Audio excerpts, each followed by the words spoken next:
ఆనంద నిలయంలో వెతక్కండి వెంకటేశ్వరుడి కోసం. వెంకటాచల క్షేత్రంలో ఉన్న సామాన్యుడు తృప్తితో వెళ్ళిపోతున్నటువంటి ఆనందంలో మీకు వెంకటేశ్వరుడు కనబడతాడు. అక్కడున్నాడు.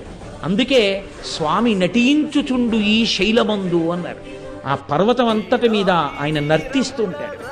ఆ పర్వతమేమి నమ్ముకున్నటువంటి వాడి ప్రతి ఇంటిలో, ప్రతి వాడి గుండెలో, వాడి ముందు, వాడి వెనక, వాడి పక్కన స్వామి నిలబడి ఉంటారు.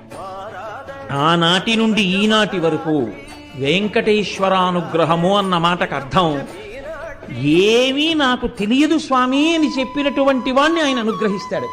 నాకు ఇది తెలుసు అనుకున్నవాణ్ణో, నేను ఇంత గొప్పవాణ్ణి అనుకున్నవాణ్ణో ఆయన అనుగ్రహించవలసిన అవసరమే లేదు. ఎందుకో తెలుసా అండి? ఈ లక్షణం ఆయనకి ప్రధానంగా ఎక్కడదంటే, ఆయన ఎప్పుడు చెప్పుకున్నా మీరెవరు అంటే ఆయన మనకి చేస్తున్న